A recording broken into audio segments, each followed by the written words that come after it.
안녕하세요. 서울대학교 통일평화연구원이 주관하는 제30차 평화학 포럼에 오신 여러분들 모두 환영합니다. 저는 오늘 좌장을 맡은 서울연구원에서 근무하는 문인철입니다. 오늘 제30차 평화학 포럼에서는 강원대학교 통일강원연구원 연구교수이신 허지영 교수님을 모시고 일상적 폭력과 평화, 미시적 평화담론의 한반도 적용이라는 주제로 강연을 진행하고자 합니다. 강연에 앞서 오늘 발표해 주실 허지영 교수님을 소개해 드리도록 하겠습니다. 허지영 교수님께서는 독일 베를린 자유대학에서 국제정치를 전공으로 정치학 박사학위를 받으셨고요. 어, 현재는 강원대학교 통일강원연구원 연구교수로 재직 중에 있으십니다. 그럼 모두 박수와 함께 허지영 교수님의 발표를 청해 듣도록 하겠습니다. 감사합니다. 네, 안녕하세요. 방금 소개받은 강원대학교 허지영이라고 합니다. 오늘 서울대 통일평화연구원의 평화포럼에서 귀한 자리에 초청해 주셔서 감사드리고요. 방금 소개받은 대로 저는 국제평화학계에서 논의되고 있는 여러 평화 개념 중에서 일상적 폭력과 평화를 통해서 미시적인 평화 담론의 한반도 적용이라는 주제를 가지고 오늘 강의를 진행하고자 합니다.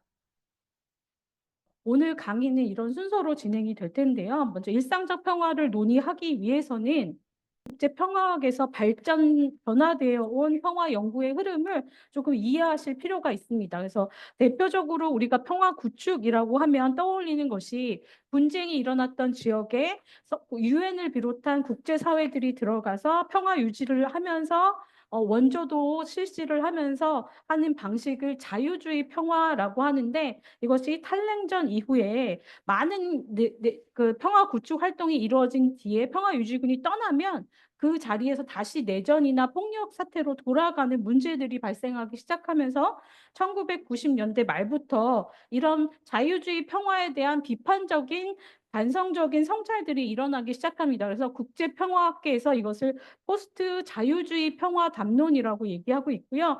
오늘 살펴보는 일상적 평화는 이 탈냉전 이후에 일어난 포스트 자유주의 평화 담론 중에 가장 미시적인 차원에서 이루어지는 평화 구축을 의미한다고 보시면 되겠습니다.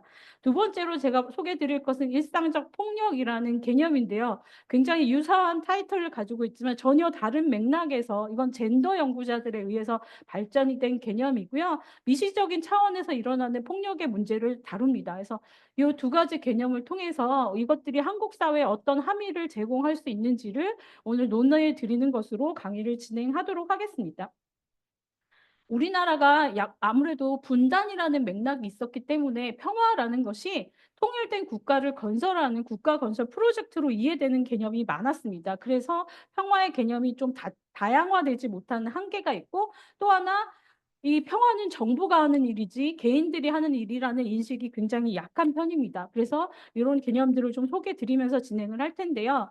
지금 제가 이제 보여드리는 슬라이드의 제목을 보시면 Peaces라고 해서 평화들이라는 제목으로 잡아봤는데, 이것은 강원대학교에서 나오고 있는 그 저널의 제목이기도 합니다. 근데 Peaces라고 한 것은 평화의 개념이 한 가지가 아니라 여러 가지 다양한 시점에서 평화를 해석할 수 있다라는 것을 강조하는 위한 거라고 생각하시면 좋을 것 같아요.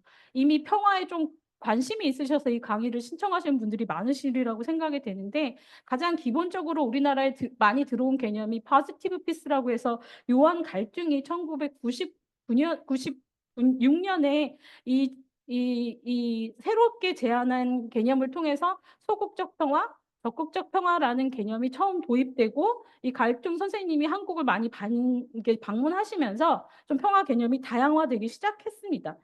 뭐 사회학자였던 갈등은 너무 이 국제정치적인 상황에서 평화가 전쟁이 없는 상태를 평화라고 한다라는 그 문제점을 지적하시면서 1969년 굉장히 이른 시기에 이미 Violence, Peace and Peace Research라는 책을 통해서 그 갈등의 삼각 구조라는 것을 얘기하셨죠. 그래서 또 폭력이라는 것이 한 형태가 아니라 물리적인 폭력 플러스 구조적인 폭력, 문화적인 폭력, 여러 가지의 폭력이 삼각 형태를 이루고 돌아간다라고 설명을 하시는데, 이것이 삼각 구조라고 설명을 하신 이유는 삼각형이라는 것은 어느 꼭지점에서든 시작이 될 수 있고, 즉 어떤 폭력이든지 시작점이 될 수 있고, 또 삼각형이기 때문에 어느 방향으로도 흐를 수 있고, 또 그 과정에서 이 서로 다른 폭력이 상호 확대 재생산하는 폭력의 특징을 설명하기 위해서 이 모델을 설명하셨고요. 그러면서 평화라는 것은 이 폭력의 악순환, 상호 확대되는 이 악순환을 끊어내는 것이 평화다라고 설명을 합니다.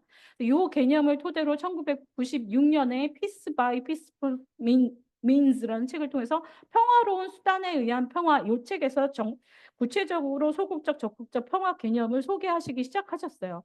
근데 이게 평화에만 있었던 흐름은 아니고, 국제정치학적으로도 보면 탈냉전 시기에 이 컨스트럭티비즘이라고 하는 구성주의가 부상을 하면서, 그전에는 안보라는 것이 국가를 수호하는 것으로만 이해가 되면서 군사라든가 국방 중심으로만 논의되던 안보 개념이 조금 다양화되고 다층적으로 확장됐습니다. 그러면서 개인 안보라든가 인간 안보라고 하죠. 그리고 뭐 환경, 에코피스 같은 개념들이 국제 정치에서도 논의가 되기 시작하면서 확장이 됐는데, 평화학과 그러면 국제정치 구성주의 학자들이 말하는 안보와 뭐가 다르냐라고 물어보신다면, 평화학은 조금 구성주의에서는 여전히 확장은 됐으나 인간 안보를 실시하는 주체도 국가 중심으로 봅니다. 그래서 여전히 안보 평화의 주체는 국가 중심으로 보는 반면에, 이 평화학계에서는 시민사회, 비정부기구, 사회를 구성하는 다양한 이익집단, 그리고 심지어는 일반 국민, 오늘 살펴본 개인들까지도 평화의 주체적인 참여자이고 주체적인 행위자라는 것을 강조한다는 점에서 국제 정치와는 조금 다른 개념이라고 소개해 드릴 수 있고요. 그런 의미에서 오늘 소개하는 일상적 평화를 소개하려면 2011년에 나온 책인데요. 이 리치몬드라는 평화학자가 포스트 리버럴 피스라는 책을 소개하면서 이 리버럴 피스와 포스트 리버럴 피스가 본격적으로 논의되기 시작했습니다. 앞에 이미 개념을 살짝 소개를 드렸는데, 죄송한데 넘어가지 않는. 네. 네. 첫 번째 자유주의, 리버럴 피스라는 개념은 말씀드렸듯이 1990년대 중반 이후에 탈냉전기 때 국제 질서가 급격하게 변화하기 시작하면서 많은 소형 국가들이 독립을 하기 시작하고 많은 민족들이 그 과정에 내전을 겪게 됩니다. 그러면서 내전을 종식시키기 위해서 유엔이라든가 평화유지군이 들어가서 서구 사회 중심의 평화 구축을 하죠. 그래서 분쟁이 멈춘 국가에 들어가서 자유 선거 실시하도록 하고 자유 경제가 일어나도록 하고, 이런 그 자유주의 질서를 이식해주고 돌아오는 방식이었는데, 문제가 뭐냐면 이들이 떠나고 나면 일률적으로 그 지역의 맥락을 고려하지 않고 서구 중심으로 발전된 체제를 이식만 해주고 나오다 보니까 이 외부 행위자들이 주축이 되지 내부 행위자들이 행위 주체성을 가지지 못하고 평화 구축이 된 거예요. 그래서 이것이 외부 행위자들이 떠나는 즉시 분쟁으로 다시 돌아가고, 또 권력 공백기에 독재 권력이 들어오고, 또 이게 대량 학살이 오히려 발생하는, 그래서 평화가 구축됐다고 믿었던 지역에서 다시 분쟁이 돌아오는 문제들이 발생하기 시작합니다.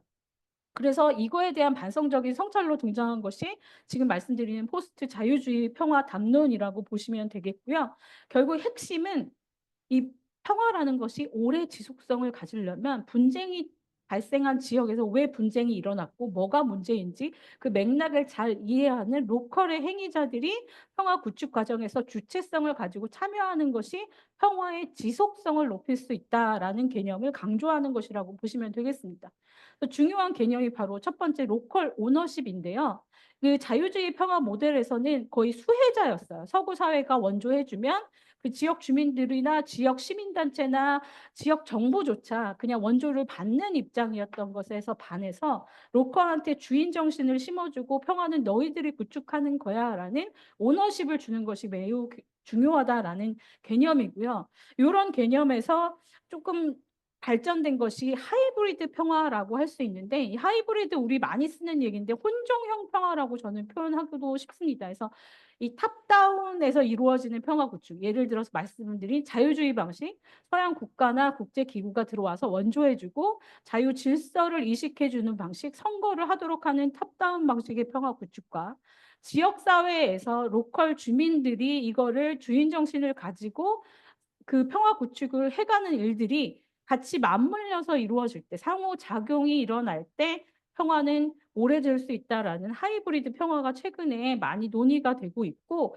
오늘 말씀드리는 일상적 평화는 이 포스트 자유주의 평화 중에서도 취미적으로 가장 미시적인 차원에서 이루어지는 평화를 다룬다고 생각하시면 되겠습니다.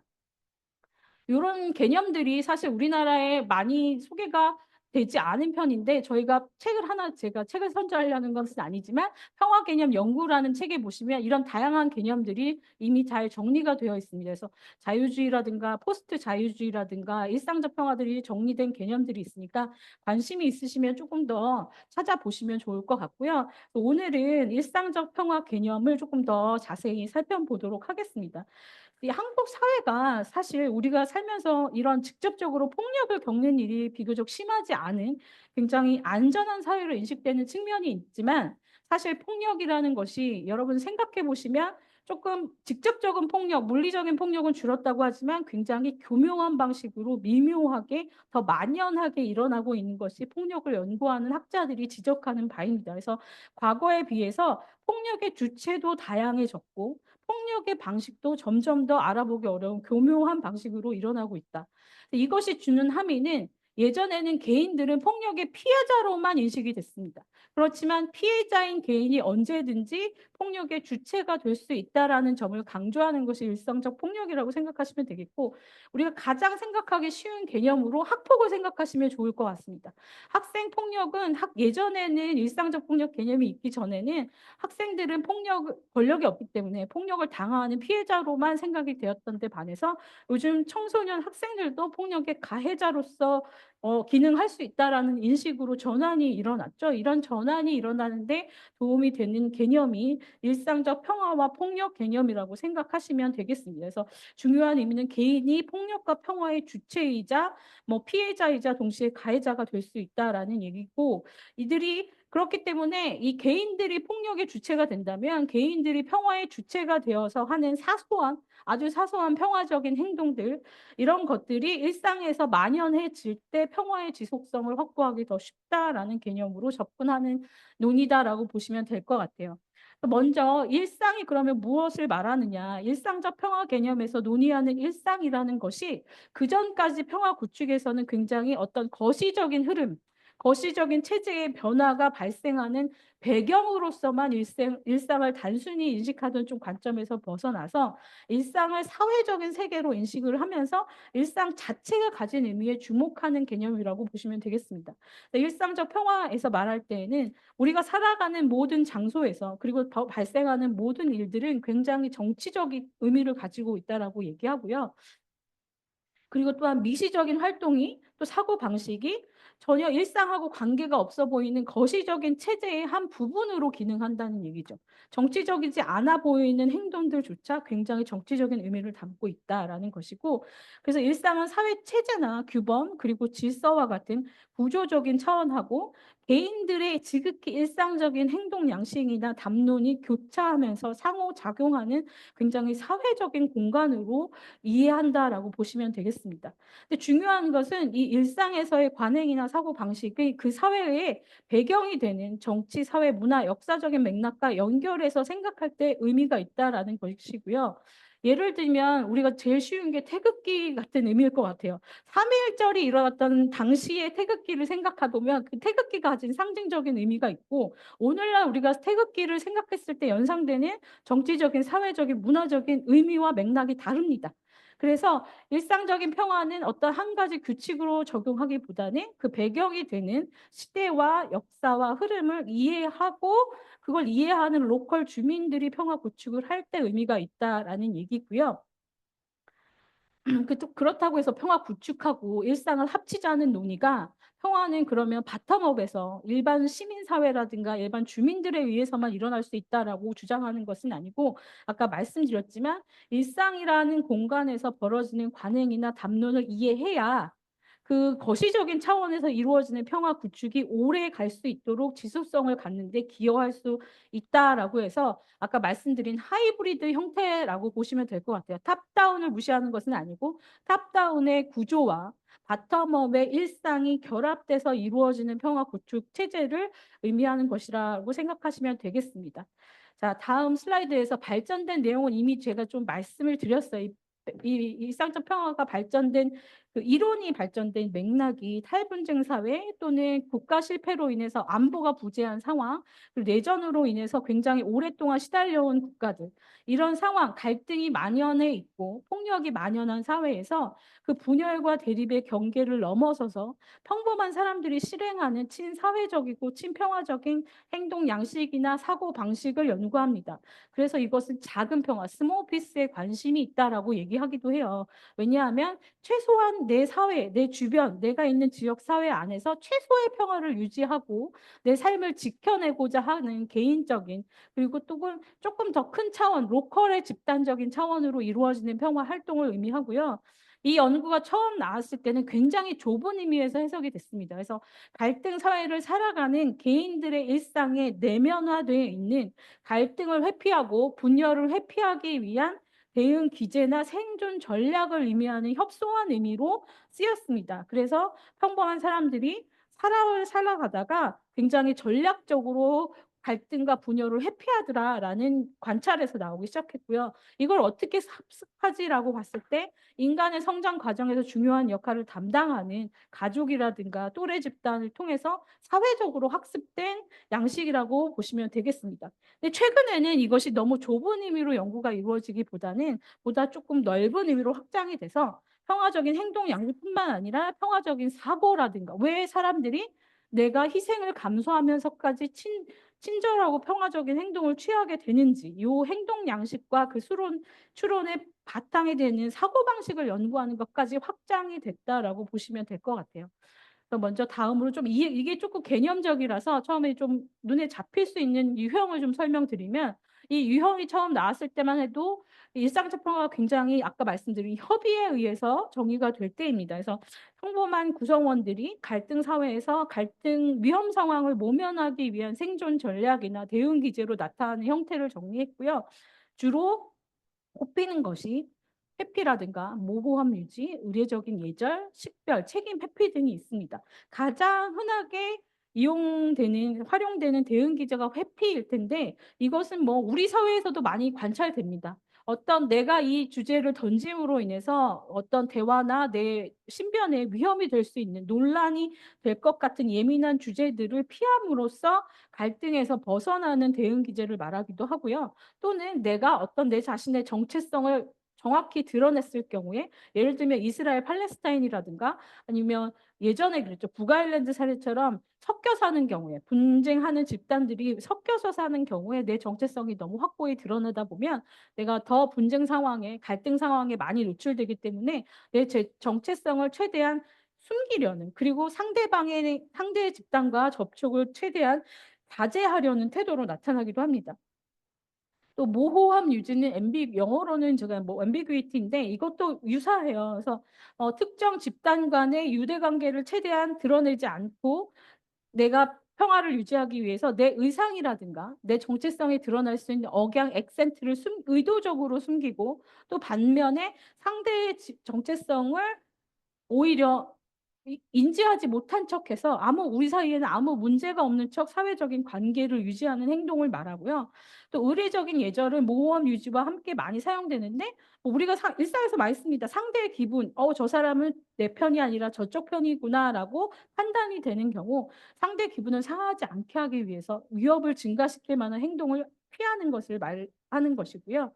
제가 텔링인데 영어로는 그걸 식별로 번역을 했는데 이것은 이렇게 분쟁 집단이 서로 섞여 사는 경우 북아일랜드가 많이 그렇습니다. 신교도와 구교도가 거의 80년 정도 되는 시간을 계속 테러를 하고 뭐 계속 분쟁을 하고 살았기 때문에 내가 지나가다가 저 사람이 우리 편이 아니라 상대편으로 식별을 굉장히 쉽게 한다는 얘기예요. 액센트라든가 그 사람이 쓰는 어떤 행동, 특정 행동 아니면 심지어 북아일랜드는 교육을 따로 받거든요. 학생들이 입은 교복만 봐도 내 편인지 상대편인지 구분할 수 있어요. 그래서 상대를 본능적으로 적절하게 상대의 정체를 식별하고 그거에 맞게 내 행동을 조절하는 것을 나타냅니다. 그리고 마지막으로 책임 회피는 뭐 많이 쓰이는 유형은 아닌데 내 집단의 문제를 외부나 소수 집단 탓으로 돌림으로써 우리 집단을 강화하는, 유대를 강화하는 유형이고요. 그래서 신교도 구교도 간에 사회 문제가 많이 일어났을 때 북아일랜드 사례에서 예를 들면 모든 문제를 구교도 탓을 하는 거죠. 그래서 우리 신교도 집단의 공동체 집단의 유대를 강화하는 방식으로 그래서 우리 집단 안의 평화는 유지가 될 수 있는 방식으로 나타났다라는 것이고 말씀드렸지만 이게 무슨 평화야라고 생각하실 수도 있을 것 같아요. 평화 구축이야. 그래서 처음에 이 얘기가 나왔을 때 이 대응 기제로서 말씀드렸지만 협의로서 일상적 평화에 대한 비판이 굉장히 거셌습니다. 왜냐하면 우리도 흔히 하잖아요. 뭐 전라도와 경상도가 모여서 정치적인 얘기를 회피한다든가 이런 것이 과연 평화 활동이냐. 그냥 자기 신변 보호를 위해서 아주 굉장히 일시적으로 하는 행동이 되지 않냐. 또는 이런 우리 사회의 갈등이 존재하지 않는 것처럼 보이고자 하는 가짜 평화 행동이지 않느냐라는 비판들이 굉장히 거셌거든요. 그래서 이 일상적 평화 학자들이 또 반론을 하게 됩니다. 그래서 우리가 뭐 한국 사회만 해도 뭐 잠깐 논쟁은 할 수 있어도 그것이 물리적인 폭력까지 이렇게 번지기는 굉장히 쉽지 않은 데 비해서 북아일랜드 사회는 실제적으로 테러로 번질 수 있었기 때문에 갈등과 대립의 정도가 굉장히 높고 이 긴장 상태가 오래 유지되는 지역에서는 이런 외부 집단의 사람들과 교류하고 어떤 대화를 나누고 할 때 잘못된 사소한 하나의 행동이 굉장히 큰 폭력 사태로 발전될 수 있고 반면에 내가 하는 아주 작은 친절한 행동이 폭력 사태로 치닫는 것을 막아주는 그런 의미가 있다라는 거죠. 그래서 아주 사소한 행동일지라도 그 사회를 지배하고 있는 갈등 문화라든가 구조에 대한 저항이 필요로 된다라는 점에서 좀 적극적인 평화 구축 행위라고 설명을 하기도 하고요. 특히나 내전이 발생했던 지역, 예를 들면 무슬림과 기독교인이 내전이 있었던 지역에 내전이 지나고 나서 서로 돕고, 그러니까 서로 종교가 다르지만 내 이웃이기 때문에 얘를 살려주고 숨겨주고 했던 사례들이 나오면서 이런 그 내전의 상황, 내가 이 사람을 숨겨줌으로 인해서 개인적인 목숨에 위협이 올 수도 있고 경제적인 손실이 있을 수 있음에도 불구하고 그 행동을 선택하게 만드는 것은 굉장히 적극적인 개인의 창의성과 즉성과 행위 주체성이 발휘되어야 하는 적극적인 평화 구축의 행위다라고 설명을 하기 시작했습니다. 그래서 이런 관점에서 보면 일상적 평화가 단순히 대응 기제, 내가 위험 상황을 어떻게든 모면해 보려는 일반 아주 굉장히 소극적인 행위라기보다는 그런 의미도 가지고 있지만 그 사회에서 갈등을 좀 완화하고 좀 더 평화로운 사회로 만들기 위한 좀 공익적인 목적에서 실행되는 좀 적극적인 평화 구축 행위로도 볼 수 있다라는 반론이 있다는 점을 하나 말씀을 드리면서요. 좀 특징을 살펴보고자 하는데 지금 이미 뭐 다 얘기가 됐기 때문에 가장 큰 특징이라고 한다면 특수성일 것 같아요. 일상적 평화의 구체적인 행동 양식은 갈등 사회의 맥락에 따라서 매우 달라질 수 있습니다.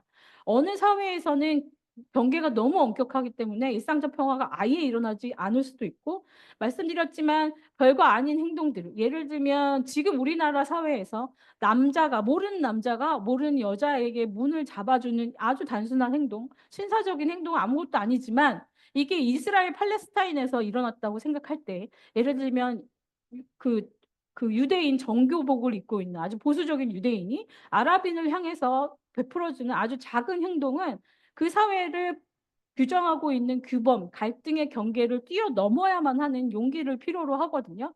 그래서 그런 의미에서 의미가 있고 또 그 사회의 어떤 맥락에 따라서 특정 행위가 평화냐 아니냐라고 구분하기가 굉장히 어려운 측면이 있습니다. 이것은 상황을 판단하는 개인의 인지 능력이라든가 감성 지능에 따라서 굉장히 순간적인 동정심, 연민 이런 감정적인 요인을 토대로 할 수가 있기 때문에 객관화가 어렵고 일반화하기 어려워요. "이게 일상적 평화입니다."라고 대표적으로 말하기가 어려운 것이 그 맥락을 이해해야만 이게 용기 있는 행동이고 이건 아무렇지 않은 행동이고 이해할 수 있다는 것이기 때문에 굉장히 특수성이 있다는 거. 그래서 연구가 어렵고 일반화가 어렵고 객관화가 어렵지만 평화 구축에 있어서 반드시 지속성을 생각한다면 고려해야 되는 관점이라고 생각이 들고요. 또 하나 어렵지만 일상적 평화의 관행과 규범은 어느 사회나 보편적으로 있다라는 거예요. 왜 북아일랜드만 있고 이스라엘 팔레스타인 사이엔 없느냐 이게 아니라 어느 사회에나 분쟁이 있는 사회를 살펴보면 그 분쟁 지역인데 적과 친밀함을 가지고 어떤 행동을 하려는 특별한 사람들이나 집단이 일어난다는 것이죠. 그래서 어떤 특정 사회에 규정된 제한된 개념은 아니고 어느 사회나 보편적으로 존재하는 개념이다라고 생각하시면 되겠고요. 말씀드렸지만 처음에는 굉장히 협소한 정의에서 출발을 했다라고 말씀을 드렸는데 요즘 연구들은 조금 더 확장되기 시작했어요. 그래서 어떤 특정한 행동이 평화적인 일상적 평화다라고 주장하는 것을 넘어서서 그러면 왜 어떤 개인이 제가 이것을 우리나라 사례에서도 예전에 좀 살펴본 바가 있는데 우리나라 사례에서 6.25 때 이 좌파 우파가 서로 마을마다 살상을 할 때 많은 사례들을 보다 보면 어떤 마을 이장이 국가에서는 반대파, 좌파를 다 죽여라는 명령이 내려왔음에도 불구하고 어떤 마을에서만 한 명도 좌파가 죽지 않는 사례들이 생겨난 거예요. 그래서 그 마을을 왜 이 살상이 일어나지 않았는가라고 봤을 때 이장 한 사람이 내 이웃인데 좌파라는 이유만으로 아무리 국가가 명령해도 내가 죽일 수 없다라고 해서 그들을 자기 생명을 결국 지켜준 사례들이 있거든요. 처음에는 이것이 일상적 평화다라는 것을 집중했다면 그러면 요즘 연구들은 그럼 이 개인이 왜 그런 평화적인 사고방식을 자기 손해를 감수하고까지 취하게 되느냐. 그것을 그래서 그 밑바탕에 있는 세계관이라든가 평화적인 사상을 연구하는 쪽으로도 발전이 되고 있고요. 또 한 발 더 나아가서 그러면 이 일상적인 평화가 가진 의미가 뭐냐? 일상적으로 평화가 많이 일어날 때 이것이 거시적인 구조를 바꿀 수 있느냐? 근데 거시적인 평화 구축을 논의하는 사람들은 이 일상적인 평화의 무용론을 얘기하죠. 아무리 얘기해도 나라가 계속 전쟁하면 의미가 없다라고 얘기하면서 요즘 일상적 평화 연구는 그러면 구조적인 그 평화 구축, 거시적인 차원의 평화 구축과 이 미시적인 일상적 평화가 어떻게 상호작용해서 긍정적인 방향으로 평화 구축을 이뤄내고 지속성을 확보하는지에 대한 연구로 조금 연구 영역이 확장되고 있다는 것이고요. 이건 최근에 이제 발전되고 있기 때문에 연구가 더 많이 필요한 영역이라고 생각이 됩니다. 제가 생각하는 가장 개념이 확장되면서 중요한 점 중에 하나는 그전에는 갈등의 피해자로만 주로 묘사가 됐던 여성, 내전 지역의 여성이라든가 특히 뭐 아동들, 청소년들이 갈등의 피해자이지만 평화 구축에 있어서 자기가 주체성을 가지고 평화적인 행위를 실행하는 평화의 주체자로 인식이 되기 시작했다는 점이죠. 그래서 여성의 평화 구축 활동이라든가 청소년이나 청년들이 아프리카에서 담당하는 평화 구축 활동이라든가 이렇게 영역이 계속 확장되고 있다는 점에서 조금 긍정적인 측면을 살펴볼 수 있을 것 같습니다. 제가 말씀드렸지만 평화의 주요 가치 쪽으로도 이게 넘어갔다고 연구가 확장되고 있다는 측면에서 봤을 때 일상적 평화가 이렇게 강조하는 부분은 결국 평화라는 거는 이 관계적인 본성 인간이 관계적인 본성을 가지고 있기 때문에 가능하다라고 설명을 해요. 이 관계적인 본성이라는 것은 어려운 개념이 아니라 평화는 우리 인간이라는 것은 결국 다른 인간 존재로 구성된 살기에 살고 있다라는 걸 인정하면서부터 시작이 된다는 거예요. 나만 잘 살아서는 사회에 평화가 있을 수 없고 우리가 다른 인간 존재를 배려하고 사는 이 관계적 본성에서 일상적 평화가 나온다고 하고요. 그래서 일상적 평화를 지칭하는 별명들이 있는데 마지막 평화라고 부르기도 합니다. 예를 들면 곧 내전이 발생할 것 같은 아주 팽팽한 긴장 상태가 있을 때 그것이 폭력으로 치달을 만한 사건이 생기는 것을 막기 위해서 내가 친절을 베푸는 작은 행동이 폭력을 막는다는 의미에서 최후의 수단의 평화다라고 해서 마지막 평화라고도 하고요. 반대로 탈분쟁, 막 이제 분쟁이 맞죠. 시리아 같은 경우 분쟁이 내전이 막 끝났죠. 그리고 사회를 정상화하고 재건하는 과정에서 이 내가 이웃 집단에게 베푸는 작은 행동이 소셜 글루, 다시 이 사회의 유대감을 만드는 그런 아주 첫 번째 평화 역할을 할 수 있다라는 의미에서 일상적 평화는 첫 번째 평화라고도 논의를 합니다. 그래서 이것이 발전돼서 궁극적인 사회 재건이나 화해에 도달할 수 있다라고 얘기하고요. 그러면 일상적 평화를 실행하는 많은 사람들의 그 사고방식 밑에는 어떤 가치들이 있느냐, 여러분 다 아시는 개념이기 때문에 그냥 언급만 하고 넘어갈 텐데, 첫 번째 학자들이 많이 얘기하는 거 아까 말했지만 평화의 관계적 본성과 연결해 보면 이 사회성이 중요하다. 인간은 기본적으로 다른 사람과 관계를 맺으려고 한다. 그래서 분쟁이 있을지라도 내 집단뿐만 아니라 내 이웃과 적과 관계를 맺으려는 성향이 본질적으로 있고, 이것이 조금 더 높은 사람들에게서 평화적인 행동이 나온다라고 얘기하고, 뭐 호혜성은 뭐 다 아시지만 뭐 내가 받은 대로 행동해 주고 갚아 주고자 하는 선한 의도를 인간이 가지고 있다라는 개념이고, 연대는 뭐 위에 두 개념보다는 조금 더 행동 지향적인 개념입니다. 그래서 내 이웃을 공감하고 정말 불쌍하네, 내가 도와줘야겠네, 공감해서 끝나는 것이 아니라 어떤 행동으로 옮기는 건 연대에서 나오죠. 내 이웃이기 때문에 내가 그와 연대하고 내가 저 사람의 생명을 살리고자 하는 행동으로 옮겨진다는 관점에서 일상적 평화의 기저에는 이런 가치들이 깔려 있다라고까지 지금 연구들이 발전되고 있다라는 점을 설명드리고요. 이제 넘어가서 후반부에는 일상적 폭력 개념에 대해서 조금 설명을 드리고자 합니다. 이름이 굉장히 비슷해. Everyday Peace, Everyday Violence 해서 뭐 같은 줄기에서 나온 개념이라고 생각하기 쉽지만 전혀 다른 맥락에서 발전이 됐고요. 이것은 주로 젠더 연구자, 여성 연구자들이 발전시킨 개념이라고 생각하시면 되겠습니다. 생각할 수 있는 게, 우리가 갖고 있는 많은 일상적인 폭력을 생각해 보면 여성 차별, 그리고 인종 차별이 가장 흔하고 오래됐던 것 같아요. 그런 의미에서 볼 때 젠더 문제를 연구하시는 분들이 요런 아주 미묘하고 조심스러운 폭력의 문제를 접근하는 데 선두에 섰다라는 건 뭐 이해할 수 있고요. 이제 말씀드렸지만 갈등이 적극적인 평화 개념을 제시하면서 그 폭력을 구분했습니다. 문화적인 폭력, 구조적인 폭력, 직접적인 폭력을 구분했는데, 그렇게 구분되는 폭력 중에서도 가장 최근에 등장한 개념이라고 보시면 될 것 같아요. 근데 요걸 이해하기 전에 우리가 조금 구분해야 될 것이, 평화학에서는 폭력과 분쟁을 구분을 해야 되는데, 평화학에서 우리가 평화라는 상태가 분쟁이나 갈등이 아예 없는 상태, 소멸한 상태는 불가능하다라는 걸 인정하고 들어갑니다. 왜냐하면 인간으로 섞여 살다 보면 분쟁이 있을 수밖에 없거든요.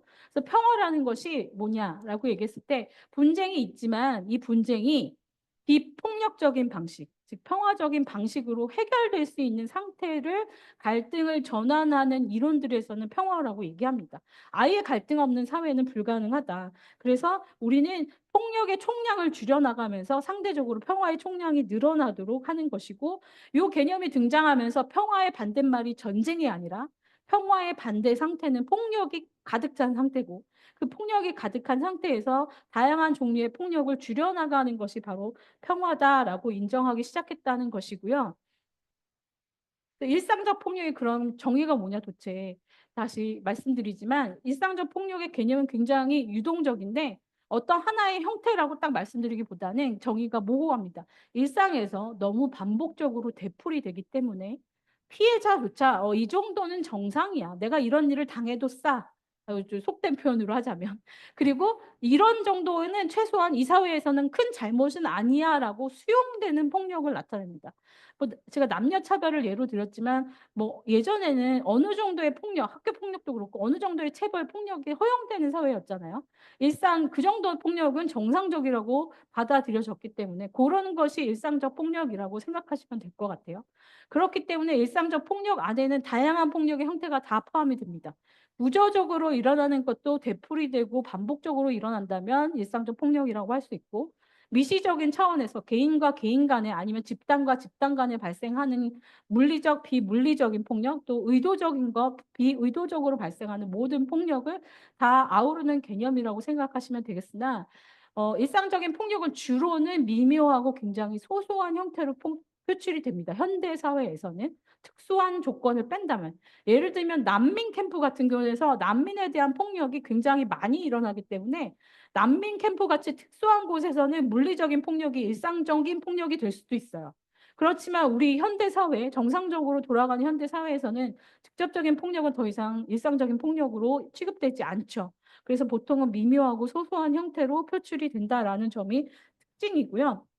그렇기 때문에 우리가 큰 문제는 아니야라고 넘어가기가 쉬웠다는 거예요. 그렇지만 이것들을 연구하다 보니까 그 피해자들이 받는 상당한 신체적인 고통뿐만 아니라 심리적인 고통이 상당하더라.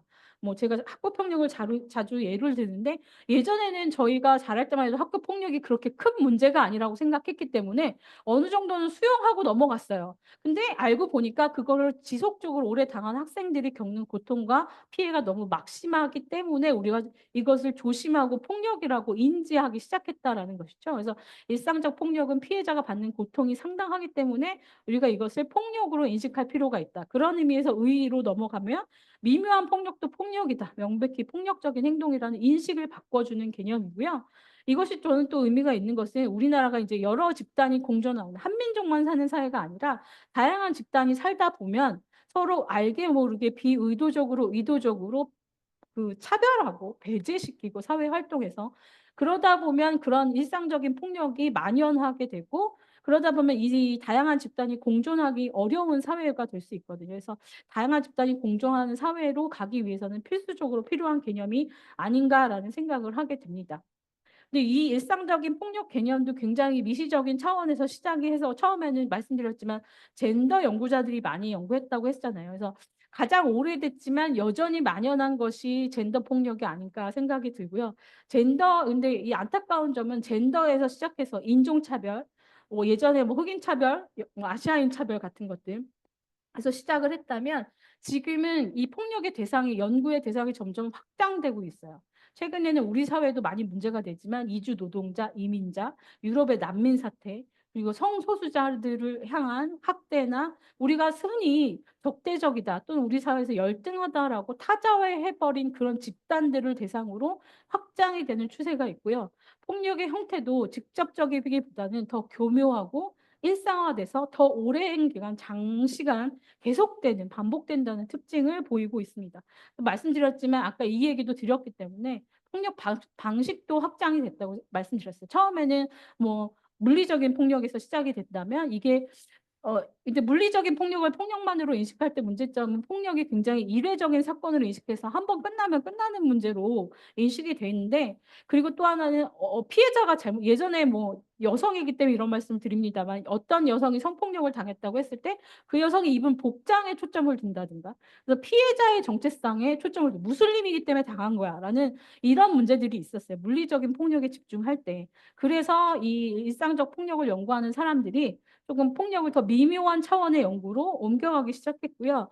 이 물리적, 비물리적, 그리고 구조적, 문화적 폭력을 포괄하는 개념으로 인식하시는 것이 중요하다라는 것인데, 여러분들이 문화적 폭력을 얼마나 이해하시는지 모르겠지만 문화적인 폭력을 갈등히 설명할 때에는 이 사회에서 그런 폭력을 정당화하는 기제로 문화적으로 자리 잡은 것이 문화적 폭력이다라고 했습니다. 그래서 일상적 폭력이 이 정도는 당연한 거야라고 받아들이는 기저에는 이 문화적인 폭력이 자리 잡고 있다는 거예요. 그래서 일상적 폭력과 문화적 폭력은 굉장히 연관성을 가지고 있고요. 또 일상적인 폭력이 너무 만연하다 보면 어떤 특정한 집단을 향해서 악의적이고 어떤 강압적인 구조, 그리고 불평등한 사회 체계를 만들어내게 되고 그것을 구조화하고 제도화해서 더 직접적인 폭력이나 구조적인 폭력으로 이어지도록 기여할 수 있기 때문에 우리가 일상에서 무시하는, 예를 들면 성소수자를 향한 일상적인 폭력이 결국은 구조화되고 그래서 구조적인 폭력으로 나아갈 수 있다라고 해서 일상적인 폭력이 단순히 미시적인 폭력만 의미하지는 않는다. 거시적인 차원과 연관성을 많이 가지고 있다라는 점을 하나 말씀을 드리면서, 그러면 일반적으로 아까 말씀드렸지만 물리적으로도 나타나지만 특수환경을 제외하면 보다 미묘하게 나타나서 저는 미묘한 폭력이라고도 별명을 지어놓고 얘기하는데, 주로 어떠한 유형으로 나타나느냐 두 가지라고 얘기합니다. 주로 배제와 차별처럼 미묘한 형태로 나타나는데, 우리가 배제가 새로운 개념은 아니잖아요. 그래서 사회적인 배제는 이미 다 학제적으로 여러 학제에서 이미 연구가 되고 있습니다. 그래서 하나의 공통된 정의는 부재하지만 일반적으로 사회적 배제는 물리적으로 또는 감정적으로 다른 사람들로부터 분리되는 경험, 그래서 사회적인 소속감의 위협감을 느낄 때 느끼는 것이 사회적 배제라고 설명을 합니다. 근데 이것은 socially constructed, 사회적으로 구성된 개념이에요. 무슨 얘기냐? 그 사회에서 이건 정상이야 라고 수용되는 의미에 따라서 배제의 개념이 달라질 수 있다는 거죠. 예를 들면 남북한에서 정상이라고 얘기하는 기준이 다를 거예요. 남녀 차별을 얘기할 때 남한 사회에서 말하는 정상의 기준과 북한 사회에서 말하는 정상의 기준이 다르잖아요. 그래서 그 기준에서 내가 정상적으로 대우를 못 받는다고 할 때 이 사회적 배제를 느끼는데 그게 사회의 기준이 다 다르기 때문에 다 다르게 사회의 맥락에 따라서 특정 형태는 다르게 나타난다는 것이죠.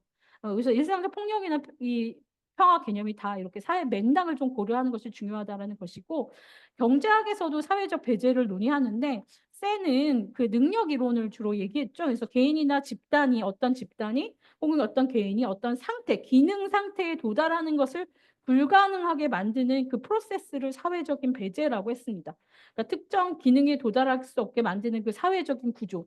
그래서 이것은 결국 박탈의 개념과 이어져요. 그래서 예를 들면 교육의 기회의 박탈, 뭐 고용의 기회의 박탈 이렇게 해서 이 경제학적에서 말하는 박탈은 구조적인 폭력과 주로 연결이 됩니다. 구조적으로 어떤 기능에 도달하지 못하는 배제가 형성이 된다는 것이고 반면에 심리학에서 사회적 배제는 사회적 관계에 대한 위협으로 이해가 돼요. 그렇기 때문에 심리학에서는 더 미묘하고 모호한 형태로 나타나고 또 비의도적으로 나타나는 그런 배제에 대해서도 굉장히 초점을 많이 둡니다. 네, 이렇게 분리돼서 연구되던 것들이 사회적 배제가 너무 만연하게 되면서 좀 전체론적인 관점에서 하는 연구들이 많이 늘어났거든요.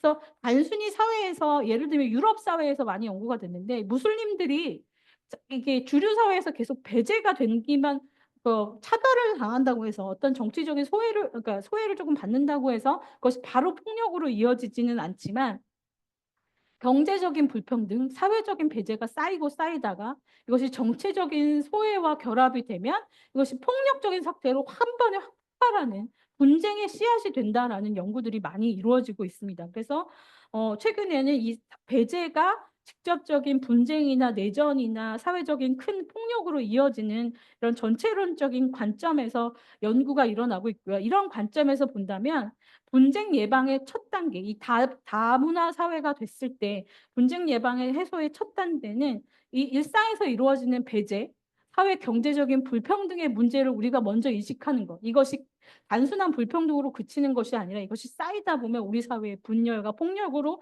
이어질 수 있음을 인식하는 것이 굉장히 중요하다라고 논의가 되고 있고요. 그래서 주로 사회적인 배제가 어떤 유형으로 나타나느냐라고 했을 때 얘기하는 것이 거부와 배척입니다. 첫 번째 거부를 좀 살펴볼 텐데 이 거부는 그, 그 사회적 배제의 가장 흔한 유형 중에 하나인데 부정적인 관심이 직접적으로 표현이 될 때 거부당했다라고 얘기합니다. 그래서 인간관계에서 상대방이 나를 원치 않는다라는 것을 인간이 캐치할 때, 실마리를 인지하게 될 때 많이 경험하고요. 우리가 살면서 많이 느끼죠. 또래 집단이라든가 학창 시절 또는 직장에서 혹은 가족 관계에서 다양한 사회 관계에서 거부가 일어나고요. 이 사회 거부가 별거 아닌 것 같지만 이 심리학자들이 말할 때 인간의 자존감과 인정 욕구를 굉장히 감소시키고 공격성을 많이 증가시킨다고 얘기하는데 거부는 직접적인 표현뿐만 아니라 비인간화된 언어를 사용하는 것으로도 많이 나타나는데 비인간화된 언어를 씀으로 인해서 너는 인간으로 대접받는 것이 아니라 열등한 존재야라는 것을 사회적으로 계속 암시적으로 전달한다는 거죠.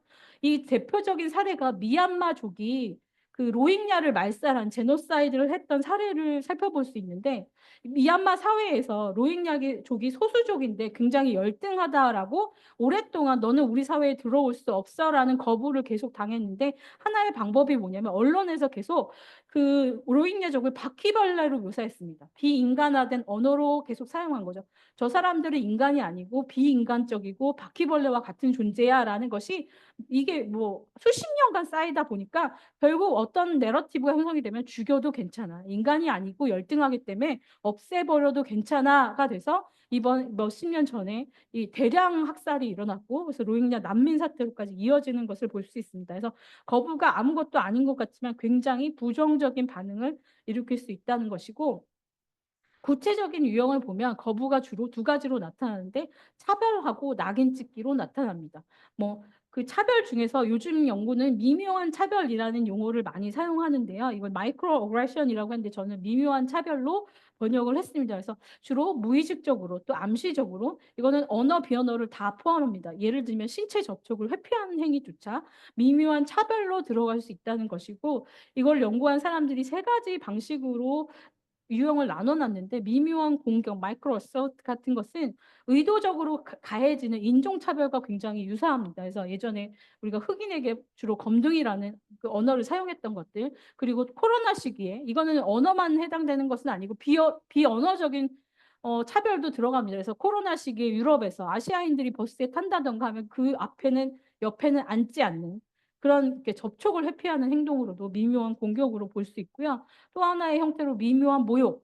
이건 되게 무리하고 무감각한 의사소통 방식을 말하는데, 예를 들면 인종이나 민족성을 비하하는 방식으로 표출이 되는데 굉장히 미묘하게 칭찬인 것처럼 포장을 합니다. 대표적인 사례가 미국 사회에서 흑인한테 너 어떻게 서울대에 왔으니까 너 어떻게 서울대에 왔어? 이렇게 좋은 하버드에 어떻게 왔어?라고 얘기하는 거죠. 칭찬인 것 같지만 그 밑에는 흑인은 능력만으로 여기까지 오기가 어려운데라고 상대를 차별하는 것을 미묘한 모욕 사례로 얘기합니다. 세 번째는 미묘한 무효화가 있는데요. 이건 특정 집단의 정체성을 암묵적으로 부정하는 것을 얘기하는데, 흔한 사례가 아시아인이 네이티브처럼 영어를 잘할 때 칭찬이기도 합니다만 영어 너무 잘하는데 어떻게 영어를 그렇게 잘해? 라고 칭찬하는 듯 하면서 미묘하게 아시아인은 미국인으로서 정체성을 가질 수 없다라는 걸, 백인의 우월성을 암시하는 경우에 상대가 그럼 이 사람이 나를 무시하네. 나는 미국인인데 라고 할 때 느낀다면 이런 것들이 다 미묘한 차별의 유형에 들어갈 수 있다라는 것이고요. 설명을 보면 알겠지만 딱 하나로 유형하기 어렵습니다. 우리나라에서 흑인 차별이 많지 않고 아시아인 차별이 많지 않기 때문에 영어 잘한다는 그냥 칭찬으로 들릴 수 있어요. 근데 미국이라는 맥락 하에서 역사적으로 아시아인을 무시해 왔던 맥락 하에서 보면 그렇게 이해될 수 있다는 것이고요. 두 번째 유형은 배척이라고 볼 수 있는데, 배척은 조금 더 강한 개념입니다. 말 그대로 타자에게 무시당했다라는 느낌을 받을 때 배척이라고 얘기하는데, 이것은 앞에 말한 그 거부보다 더 강한 부정적인 감정을 유발한다는 점에서 거부와 구분이 됩니다. 마침 어제 뉴스에 나왔죠. 중국인 조선족 그 어느 동포께서 사람을 살해했는데, 집주인이 왜 집주인을 살해했나요? 물으니까 나를 무시하는 것 같아서. 그리고 또 이런 사례가 많았죠. 편의점 점원을 오늘 죽였는데 왜 살해했냐고 물었으니까 점원이 나를 무시했다라는 느낌을 받아서 그냥 살해했다라고 해서, 우리가 의도적으로 하지 않는 무시일지라도 상대방은 굉장히 강한 분노의 감정을 가지고 폭력적인 극단적인 폭력으로 표출될 수 있다라는 점에서 이 배척은 굉장히 중요한, 요즘 사회에 던지는 의미가 크다라는 것이고, 이 말씀드렸지만 뭐 목적을 제가 적어놨는데, 이거는 의도적으로 배척을 행하는 경우에 그런 경우가 있을 수는 있어요. 우리 집단의 내 집단의 유대를 강화하기 위해서 의도적으로 우리 집단에 안 들어오는 사람들을 배척하는 경우가 있을 수 있고, 또는 우리 집단에 소속은 되는데 문제를 일으키는 구성원을 훈련하기 위한 목적에서 의도적으로 행해지기도 합니다만, 요즘 일어나는 대다수의 배척 사례들을 보면 결국은 의도적이지 않게 무의식 중에 얘기가 되는 것이 많다. 그런데 상대방은 굉장히 부정적인 영향을 받는다라는 것이고, 이 무시의 경험이 소속감, 통제, 존재감, 자존감 등 인간으로서 가져야 되는 기본 욕구를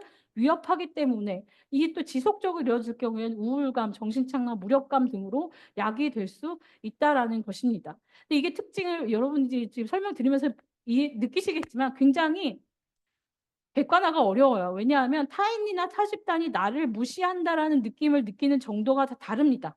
어떤 사람은 요 정도만 해도 나 굉장히 무시 감정을 느끼는 반대 반해서 그건 괜찮아라고 넘어가는 사례도 많을 거예요. 그래서 제가 요즘에 탈북민들을 많이 인터뷰를 하는데, 놀랍게도 그분들이 어떨 때 굉장히 배척당한다고 느꼈냐고 질문을 드릴 때 그 질문을 하시더라고요. 남한 사람들이 제가 북한에서 왔다 그러면 깔아본다라는 북한식 표현을 하시더라고요. 그러니까 우리는 안 그런 것 같지만 나도 모르게 그 사람들이 나보다 열등할 거라고 나도 모르게 하는 무의식적에서 나오는 살짝 그런 태도라든가 그 뉘앙스적인 것을 캐치하시고 굉장히 배척당했다, 무시당했다라는 느낌을 강하게 받을 수 있다라는 거 기억을 좀 하시고 우리가 살아가는 것이 중요하지 않을까라고 생각이 들고요. 말씀드렸지만 다양한 공간에서 뭐 학교라든가 직장에서 많이 발생하고, 최근에 많은 연구들이 온라인 배척에 집중을 합니다. 이 온라인 배척은 고스팅이라는 표현으로 많이 쓰는데, 내가 예를 들면 우리 요즘 젊은 친구들이 얘기하는 일십이 있죠. 내 메시지를 받고 대꾸하지 않는 나를 묵살하는 행동에서 오프라인에서 말하는 묵살의 행위가 온라인 배척에 들어갈 수 있을 거예요.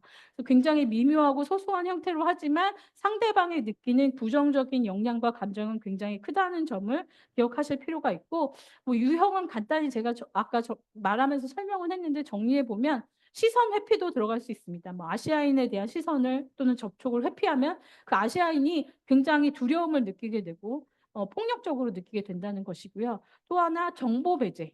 이것도 굉장히 소외 감정을 많이 유발하는 그 배척의 행동 중에 하나입니다. 이것도 탈북자들을 인터뷰해 보면 많이 느끼는 것 중에 하나예요. 내가 받을 수 있는 복지 혜택이 있는데 날 빼고 얘기하더라. 나에게 일부러 알려주지 않더라. 라는 것이고요. 그 언어 배제 같은 경우는 우리나라는 좀 덜한데 유럽처럼 여러 언어가 공용으로 사용되는 경우에 예를 들면 내가 불어를 못 알아듣는데 의도적으로 불어로 사용할 때 느끼는 감정. 그래서 다 언어 사회가 되면서 느껴지는 문제이기도 하고, 또 하나는 성편향 용어. 이거는 우리나라 언어에서는 나타나지 않지만 영어권에서는 예를 들면 맨카인드가 인류로 쓰이죠. 근데 굉장히 남성 편향적인 용어긴 해요. 젠더 연구자들이 보면서 휴먼카인드라고 할 수 있는데 왜 굳이 맨카인드라고 하느냐.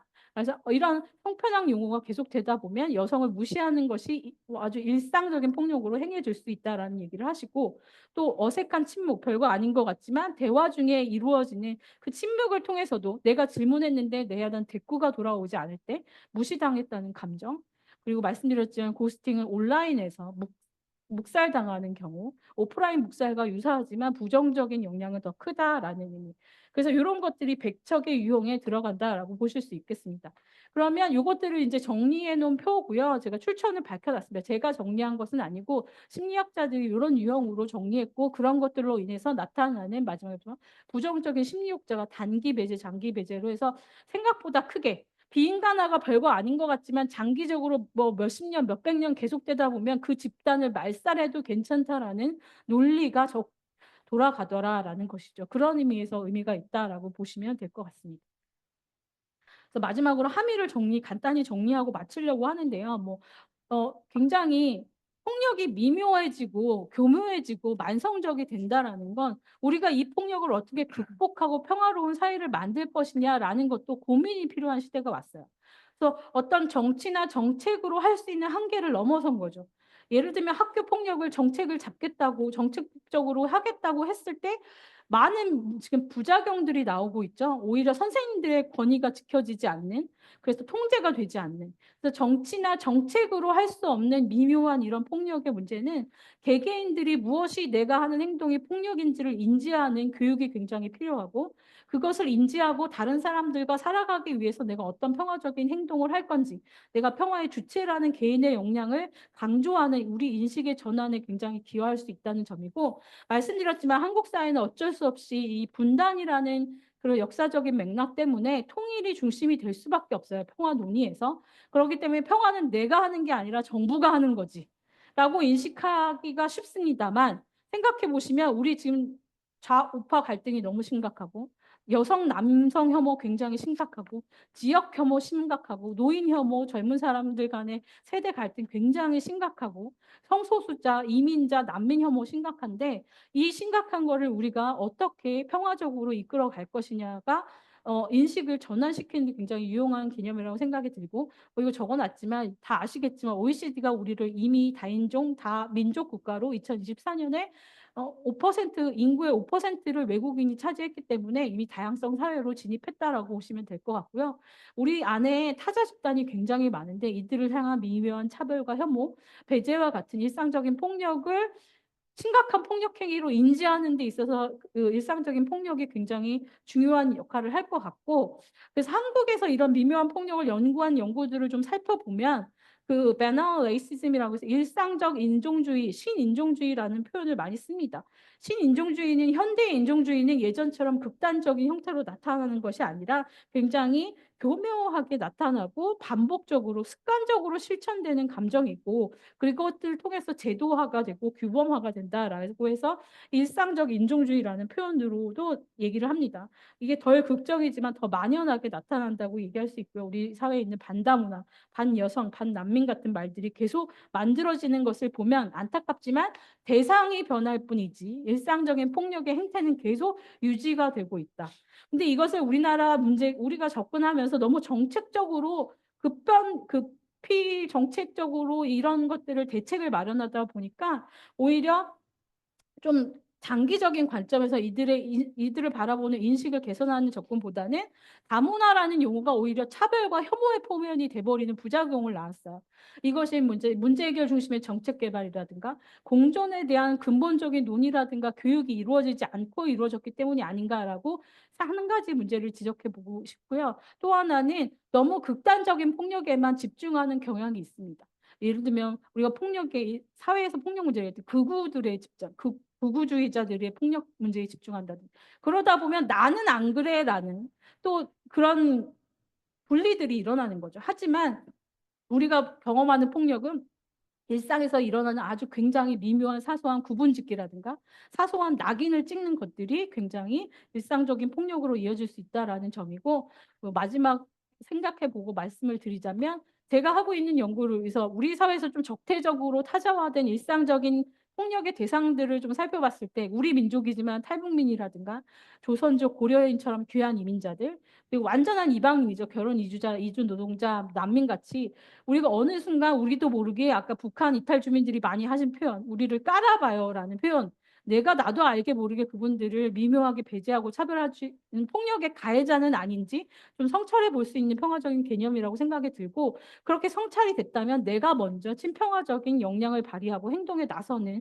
평화의 주체적인 행위자로서 행동을 하자라는 것으로 이어질 수 있다고 생각하고 길게 보자면 이게 결국은 지금은 남북한 교류가 막혀 있고 통일이 너무 멀어 보이고 필요하지 않는 것 같지만 한반도 안에서 남북한 주민뿐만 아니라 다양한 집단이 같이 살아갈 수 있는 사회를 만들어 가야 되고 우리가 그럴 수밖에 없잖아요. 인구 소멸의 시대에 더 많은 외국인이 올 텐데 이를 극복하고 우리가 공존할 수 있는 개인의 평화적인 역량 확대를 위한 좀 이론적 실증적 틀을 제공해 주는 개념이 아닌가라고 생각을 마지막으로 정리를 하면서 제 발표를 마치도록 하겠습니다. 감사합니다. 허재영 교수님 아주 흥미롭고 재미있는 일상적 폭력과 평화에 대한 강연 감사합니다. 이 Q&A 질문 있으신 분들께서는 이 채팅창에 질문 남겨주시면 감사하겠습니다. 그 전에 저도 이렇게 좀 뭔가 질문을 좀 드리고 싶은데요. 뭐 일상적 평화는 결국에 일상적 폭력과 뗄 수 없는 밀접한 관계가 있는 것으로 보입니다. 물론 이제 말씀 중에서도 이제 출발점과 맥락이 조금 다르게 시작됐다고는 하셨는데 제목 자체에서도 일상적 폭력과 평화라고 붙여 쓰신 것처럼 그리고 내용도 그렇고 밀접한 관계가 있는 것으로 보입니다. 그런데 이제 드는 생각은 일상적 폭력이 만연하니까 일상적 평화를 외치게 되는 것이 아닌가 이렇게 생각이 드는데 뭐 국제사회, 뭐 국제적 차원이라든가, 뭐 동북아처럼 지역적 차원이라든가, 혹은 한반도 그리고 뭐 우리 한국 사회에서 이 일상적 평화를 얘기하기 위한 어떤 일상적 폭력이 만연한 것인가 하는 그런 의문이 좀 하나 들고요. 어, 교수님께서는 또 일상을 사회적 세계로 인식을 하고 일상의 모든 장소와 발생하는 모든 일은 정치적이고 그리고 일상의 미시적 활동이나 사고방식은 일상과 관련 없어 보이는 거시적인 체제의 한 부분이자 동시에 체제를 구성하는 요소라고 말씀을 하셨습니다. 그러면서 이제 사회적 공간은 사회 체제와 규범 그리고 질서와 같은 구조적 차원하고 개인의 일상적인 행동 양식과 담론이 교차하면서 상호작용하는 거라고 하셨는데 이 구조적 차원 안에 이 일상적인 개인의 어떤 상호작용이라고 한다고 얘기한다면 개인의 서로 다른 일상에 따라서 일상적 폭력과 일상적 평화가 다르게 느낄 것 같거든요. 그래서 뭐 이 강연 내용에서도 좀 비슷하게 나왔지만 누군가에게는 일상적 폭력이 누군가에게는 폭력이 아니라고도 생각할 수도 있을 것 같고 평화도 뭐 마찬가지일 것 같습니다. 그리고 이게 이제 우리 한반도 이 남북 관계에서 보면 한반도에서 남한 주민과 북한 주민의 일상적 폭력과 일상적 평화가 다르겠고 또 뭐 서울에 사는 사람하고 지방에 사는 사람, 도시와 농촌에 사는 사람 특히 그리고 접경 지역과 비접경 지역도 그렇고 서로 다를 것 같은데 개인이 일상에서 평화를 구축하는 주체이지만 이렇게 서로 다르다고 할 때 평화의 방식이나 목적이나 이 평화의 상태가 서로 달라지게 될 것 같습니다. 그렇게 되면은 일상적 평화의 필요성에는 공감을 하지만 방금 이러한 차원에서는 이 약간 의문이 좀 생기고 '좀 더 설명이 좀 있었으면 좋겠다.'라는 생각이 드는데 이거 좀 말씀해 주셨으면 좋겠습니다. 그리고 또 같은 맥락에서 말씀에서도 나오셨습니다. 일상적 평화는 개인마다 다르다는 점에서 뭐 특수할 수도 있지만 또 큰 차원에서 보면 보편적으로도 볼 수 있을 것 같은데 상대적이지만 개인마다 일상적인 평화 상태에 있다면 또 평화를 구축하고자 한다면 일상적 폭력의 부재를 위한 방식이 어 이 이 평화적 수단에 기인한다는 점에서 평화적 수단에 대한 인식도 또 다를 것 같습니다. 그래서 인제 그런 부분들이 좀 들고 의문이 좀 들고요. 그리고 또 일상적 평화가 이 평화의 관념적 접근이나 우리 그 평화의 다양성 얘기하면서 나오는 어떤 평화의 관념적 접근 그리고 상황적 접근, 관계적 접근 뭐 다른 말로 관념적 평화, 상황적 평화 뭐 관계적 평화라고 하는데 일상적 평화가 관념적 평화에 좀 더 가까운 느낌을 좀 받았습니다. 물론 이제 상황적 평화나 관계적 평화도 밀접한 관계가 있는데 근데 굳이 이 일상적 평화를 강조하는 것 그러니까 뭐 관념적인 느낌이 굉장히 강하게 드는데 이 관념적 평화하고 일상적 평화가 다르다고는 하는데 어떻게 다른지를 좀 얘기를 해 주시면 이 개념적으로 이해하는 데 좀 더 도움이 될 것 같습니다. 네. 네. 노인철 박사님 좋은 질문 감사합니다. 이것이 일반적으로 일상적 평화를 설명할 때 많이 부딪히는 부분 같아요. 개념은 굉장히 좋은데 너무 관념적이고 실생활에서 실제로 평화 구축에 있어서 중요한가 이것이. 그리고 말씀 주셨 제가 여러 번 강조했지만 개인마다 느끼는 부분이 굉장히 다르기 때문에 누구는 어떤 발언을 굉장히 폭력적으로 들을 수 있어요. 그리고 누구는 반대로 그 정도 말은 수용하고 넘어갈 수 있어요. 개인의 성향에 따라서 개인의 탄력성에 따라서 굉장히 다른 차이를 보일 수 있다는 점인데요. 제가 말씀드리고자 이것이 굉장히 관념적이지만 굉장히 단계적이죠. 상황적이에요 동시에.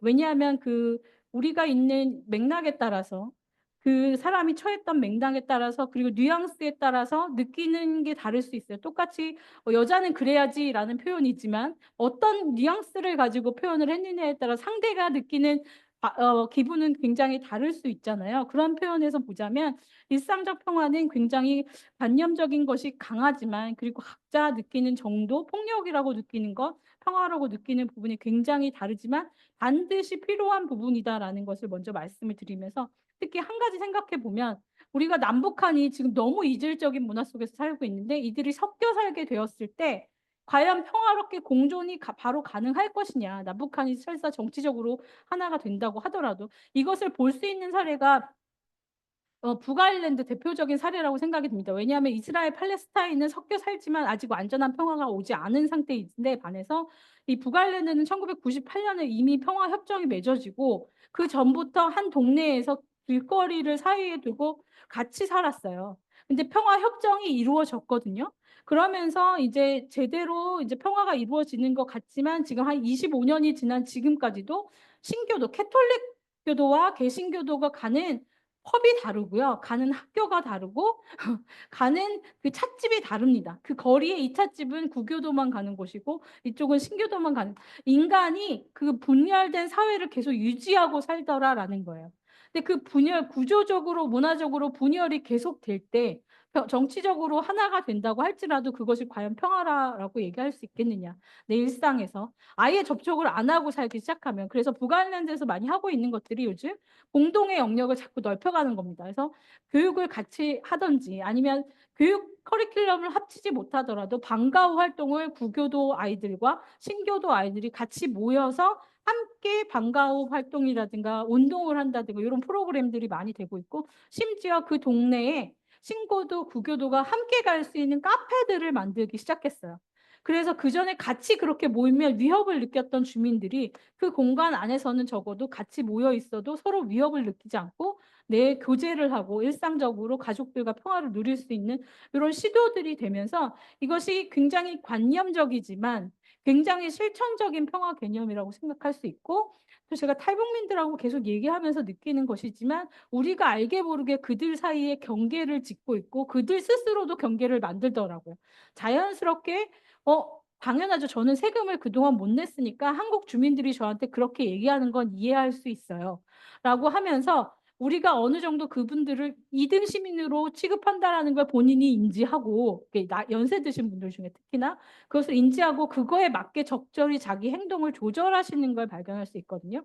물론 신세대들 요즘에 이제 최근 탈북하신 분들은 조금 다른 개념, 탈북자에 대한 인식이 변화하기 시작하면서 언론에서 탈북인들이 많이 나오고 유명인들도 많아지면서 그런 인식이 좀 친근감이 생기면서 요즘 넘어오신 분들은 좀 나를 특별히 깔아본다라는 인식이 그걸 많이 발견했다라는 인터뷰는 덜 했는데 예전에 넘어오신 분들은 그게 굉장히 심했다라고 얘기하시거든요. 그래서 사람마다 개인차가 있고 다 다르지만 결국에는 이 일상적 평화나 폭력은 국가나 정부가 해결할 수 없는 차원의 폭력과 평화의 문제를 논의하기 위해서는 반드시 필요한 문제이지 않을까. 그래서 뭐 한반도 평화, 동북아 평화를 얘기할 때에도 우리가 난민들이나 뭐 우리가 일본과의 평화, 국가 간의 평화를 이루더라도 우리가 일본에 갔다가 뭐 관광객으로 갔다가 느끼는 개인적인 차별이라든 이런 경험들이 쌓이면 적대감을 만들고 혐오감을 만들고 이런 것들이 갈등의 불씨가 되는 것처럼 매우 작지만 그 또 굉장히 사회적인 세계라고 말씀드린 것이 일본인이 우리를 적대시할 때 내가 일본을 적대시할 때 느끼는 작은 행위지만 그 안엔 정치성이 담겨 있다는 거죠. 일본이 우리를 이렇게 했고 역사인식이 담겨 있고 정치적으로 어떤 의도를 가지고 할 수도 의도가 없다고 하더라도 정치적인 의미를 담고 할 수 있다는 점에서 일상적 평화는 굉장히 정의가 모호하지만 정치적, 거시적인 차원과 연결이 돼 있는 것은 분명하다고 생각이 들고 평화학자들도 이 부분을 고민하고 있습니다. 그러면 일상에서 만들어지는 소소한 평화들이 과연 정치적인 평화와 어떻게 같이 갈 수 있을 것이냐. 이것이 이루어질 때 진정한 지속적인 평화가 되지 않을까. 지금 북아일랜드가 실험을 많이 하고 있다고 생각이 들어요. 테러가 뭐 90년대 초에도 이루어졌거든요. 91년, 92년, 93년 사람이 막 죽어나갔어요, 거리에서. 그러다가 98년에 딱 평화협정이 이루어지면서 테러는 멈추었지만 자기 스스로 분리해서 살고 공존이 되지 않는 이런 문제들이 조금씩 시민사회를 통해서 시민들이 주체적으로 바꿔가려는 일상적 평화의 시도들이 이루어지면서 좀 이 가치가는 지속성 있는 평화 구축의 문제들이 논의되고 있다라는 점이고요. 그런 점에서 의미가 있는 것이 아닌가라는 생각을 합니다. 조금 개념을 잡기가 어렵긴 하지만. 네. 네, 네, 감사합니다. 그 질문이 들어왔습니다. 네. 장민우 선생님께서 질문을 남겨주셨는데요. 여기 읽어보겠습니다. 오늘 강의 정말 흥미롭게 들었습니다. 특히 미시적 폭력과 일상 속 차별을 구조적으로 연결해 설명해 주신 부분이 인상 깊었고, 여러 생각할 지점을 남겨주셔서 감사드립니다. 몇 가지 궁금한 점이 있어 여쭤보고 싶습니다. 첫 번째는 이 미묘한 차별의 개념과 시대적 맥락 변화에 대한 질문입니다. 강의 중에 미묘한 공격이 전통적인 인종차별과 유사하며 흑인을 검둥이라고 부르는 경우를 예로 드셨는데요. 이 표현은 오히려 더는 미묘한 수준이 아니라 매우 직접적인 폭력처럼 느껴집니다. 이러한 사례가 여전히 미묘한 차별로 분류되는 것이 타당한지, 또 시대나 사회적 인식 변화에 따라 이런 분류가 달라질 수 있다고 보시는지 궁금합니다. 두 번째는 배척의 폭력성과 행위의 정당화 문제에 대한 질문입니다. 조선족 피해 사례를 다루시면서 조선족이 자신을 무시해서 살해했다는 표현이 배척의 폭력성을 보여주는 예로 언급되었는데요. 배척이 큰 고통이라는 데에는 동의하지만 이것이 살해 같은 극단적 행동을 정당화할 수 있느냐는 전혀 다른 문제라고 생각합니다. 이에 대해서 어떻게 생각하시는지 말씀 부탁드립니다. 세 번째는 미시적 폭력의 중요성 강조에 대한 전략적 질문입니다. 미시적 폭력과 일상적 폭력의 중요성에 깊이 공감하지만 아직은 거시적 폭력, 예를 들어서 제도적 차별, 경제적 불평등과 같은 것에 더 많은 관심이 쏠려 있는 것이 현실입니다. 이런 상황에서 우리가 일상적 평화의 중요성과 미시적 폭력의 심각성을 어떻게 설득력 있게 드러낼 수 있는지, 지금은 거시적 폭력이 더 중요하다는 주장에 어떤 방식으로 반론을 제기할 수 있는지 교수님의 의견이 궁금합니다. 예, 감사합니다. 네, 너무 중요한 질문들을 다 던져주신 것 같아서 너무 감사드리고요. 첫 번째, 미묘한 차별, 시대적인 맥락에 따라서 좀 달라진다는 개념에 대해서 당연합니다. 시대적으로 봤을 때 말씀하셨듯이 미국 사회에서 이제 대놓고 검둥이라고 얘기하는 건 굉장히 위험한 발언이 있어요. 그런데 우리는 아직도 흑인 차별이 심한 사회가 아니기 때문에 어르신들이 검둥이라고 표현하는 표현들 많이 보실 수 있을 거예요. 그래서 그 맥락에 따라서 조금 그런 흐름이 달라질 수 있다라고 생각이 들고요. 또 하나 예를 들면 아시아인을 제가 유럽에서 공부했지만 유럽에서 그 중국이 짱깨라는 표현 우리가 많이 썼었죠. 우리도 그런 식으로 치나치나라고 얘기하는 거 아시아인들을 향해서 되게 무시하고 경멸하는 발언인데 그거에 대해서 예민하지 않은 사람은 애들이니까 그럴 수도 있지라고 넘어갈 수도 있습니다. 근데 집요하게 따라오면서 계속 그렇게 하고 나에게 위협이 될 때에는 너 그거 인종차별이야라고 분명히 얘기할 수 있는 시대는 됐다라는 것이죠. 그래서 이것이 어, 뭐 아주 직접적인 표현부터 아주 굉장히 미묘한 표현까지 근데 그런 표현을 듣고도 그냥 넘어가시는 분들도 있어요. 성격이 무던한 분들은 뭐 짝깨라고 부르면 어때? 치나치나 하면 어때?라고 무시하고 넘어가시는 사람도 있지만 되게 예민하게 반응하는 개인차들이 있거든요. 근데 이것을 강조하는 이유는 내가 비의도적으로 나도 가해자가 될 수 있다라는 점이에요. 아무렇지 않게 내가 짝깨라고 얘기할 수 있지만 농담 삼아서 그것을 듣는 분들이 기분이 나쁘면 굉장한 폭력이 될 수 있다라는 것이고요. 이것을 연결해서 아까 제가 조선족 예를 들면서도 조심스러운 부분이 있었는데 그것이 폭력을 정당화하는 수단으로 가면 되지 않겠느냐. 당연합니다. 폭력은 폭력이고 처벌이 당연히 되어야 되는 문제이고 주인이 무시했다고 편의점 점원이 나를 무시하는 태도를 보였다고 해서 누구나 살인으로 가는 것은 아니에요. 근데 그것은 정말 랜덤이잖아요. 이 사람의 마음 상태가 정말 인정감, 자존감이 굉장히 낮은 상태고 이런 불만이 많이 쌓인 상태에서는 내가 하는 아주 비의도적인 작은 반응도 트리거가 될 수 있다는 거죠. 근데 그걸 내가 구분할 수가 없어요. 겉으로 볼 수 없기 때문에 우리가 일상을 살아가는 평화적인 주체로서 나부터 조심하고 이게 폭력적이지는 않은지 생각해보고 발언하는 문화가 자리 잡아야 된다라는 점을 강조하기 위해서 그 발언을 드린 것이고요. 그것이 그 사람의 개인적인 어떤 성장 배경에 따라서 굉장히 폭력적인 극적인 폭력으로 표출이 됐을 때 그에 응하는 사회적인 그 규범에 따라서 법에 따라서 처벌은 당연히 필요하다라고 생각이 듭니다. 폭력을 정당화할 수는 없으나 그것이 그 사람에게 폭력적인 수단으로 폭발되지 않도록 우리가 조심하고 내 행동을 어느 정도는 생각하고 발언하는 사회로 바뀌어야 될 것이라고 생각이 들고요. 마지막 질문은 저도 하고 있는 너무 어려운 질문을 주시긴 했어요. 이 미시적 폭력이 중요하고 의미가 있는 건 다 인지하기 시작했고 그래서 일상적으로 우리가 평화적인 주체가 되어야 된다라는 거 다 인지하기 시작했는데 이 남북한의 문제라든가 무슨 우크라이나 전쟁 같이 거시적인 차원의 너무 큰 구조적인 문제들이 터진다던가 우리 사회에서 구조적이고 사회 불평등적인 배제가 계속 일어나는 경우엔 우리의 관심이 그쪽으로 쏠리게 되어 있다라는 것이죠. 근데 예를 들면 유럽의 난민 문제가 많이 그럴 것 같은데 독일이 굉장히 난민 정책을 우호적으로 실시했고 난민을 계속 많이 수용하고 인도주의적으로 많이 포용했음에도 불구하고 결국 그 포용한 것이 그 사회의 폭탄으로 돌아오고 있는 이 문제들을 어떻게 할 것이냐. 구조적인 사회적인 불평등 문제가 굉장히 크기도 합니다만 그것만 있어서는 그것이 있지만 우리를 수용해 준 그 수용국에 무조건 적대적인 행위를 하기까지는 쉽지 않거든요. 그런 것 플러스 내가 계속 사회에서 미묘하게 차별과 혐오를 계속 당할 때에는 그 공포감으로 오는 사람이 있고 폭력으로 나타날 수 있는 요인이 된다라는 거예요. 그래서 아까 말씀드렸지만 요즘에는 거시적인 차원과 미시적인 차원을 전체론적으로 좀 놓고 보려는 시도들이 일어난다. 그래서 구조적으로 어떤 불평등이 계속되고 있는 데다가 사회적으로 어떤 적대나 혐오 현상이라는 문화가 맞물렸을 때 이게 폭력 사태로 표출이 되는지 조금 학제가 결합된 그런 연구들로 확장이 되고 있다. 그래서 발전 중이다라는 점을 말씀을 드리고 싶고 그런 의미에서 저는 더 설득력이 있다고 봅니다. 우리나라가 남북한 문제 굉장히 중요하고 교류 정치적인 차원에서 해결해야 될 문제가 많고 우리가 북한 어떤 사람들은 또 역차별이라고 할 정도로 탈북민이 굉장히 받는 복지나 혜택이 많다고 느끼는 청년들도 있을 거예요. 그렇지만 그런 문제들로 인해서 어떤 폭력이 나오지는 않는다는 거예요. 그런데 그것이 적대라든가 혐오의 문화와 같이 결합이 될 때 분노의 감정을 유발하면서 폭력으로 폭발될 수 있다라는 점을 좀 인지하면서 저도 같이 이 부분은 고민해 보도록 하겠습니다. 어떻게 설득력을 좀 가질 수 있도록 이 분야를 연구하는 사람으로서 효율적인 방법이 무엇이 있을지 좀 굉장히 중요한 부분을 지적해 주신 것 같습니다. 감사합니다. 네, 답변 감사합니다. 질문이 더 올라오지 않는데 저도 또 하나 더 여쭤보겠습니다.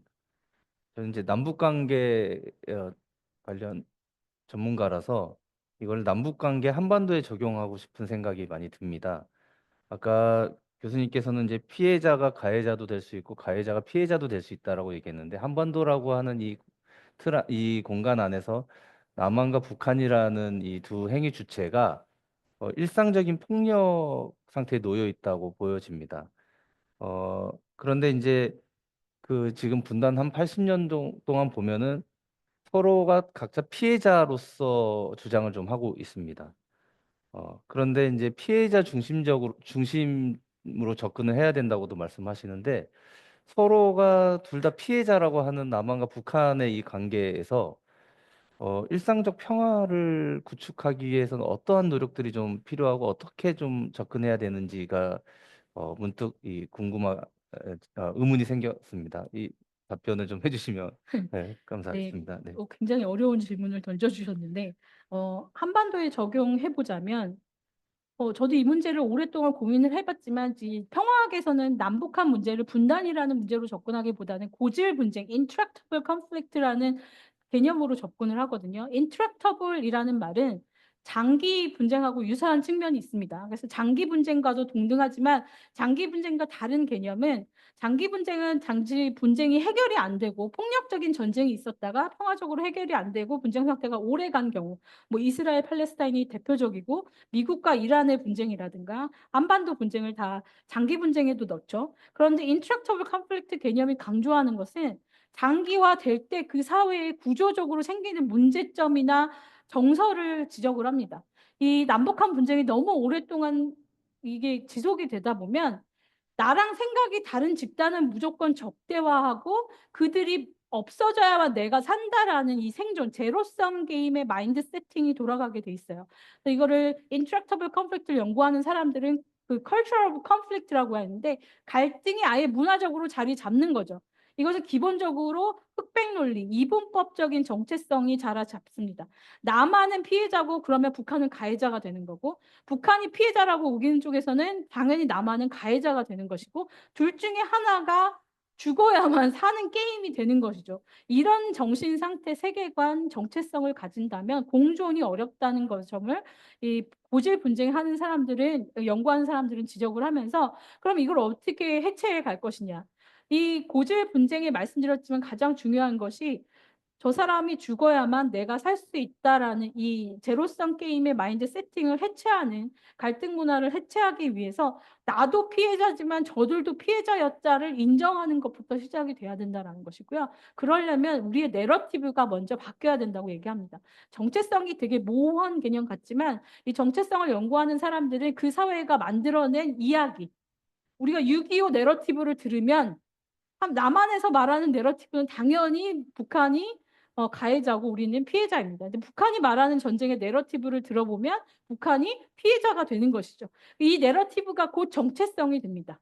나는 피해자 정체성을 가지게 되는데 이걸 이분법적으로 나누어서만 생각하다 보면 평화는 결국 올 수 없다라고 얘기해요. 그래서 이 고질 분쟁이 계속 악순환되는 이유는 평화가 올 듯하다가도 꺾이는 이유는 결국은 이 평화 협정에, 그러면 왜 여러분 평화는 좋은 것 같은데 왜 평화에 거부하죠, 우리가? 평화 협정을 한다 그러면 반대하는 사람들도 있잖아요. 왜 그런 심리가 일어나느냐? 이 고질 분쟁에서 말할 때에는 이게 또 구성주의 안보를 얘기해야 되기 때문에 말이 길어지는데, 이 존재론적인 안보를 좀 생각을 해야 돼요. 이 존재론적인 안보, 온톨로지컬 스큐리티라고 하는데, 이 존재론적인 안보 개념에서는 내가 내 정체성이 계속 간다라는 것이 확보될 때에 내가 안정감을 느낀다는 것이에요.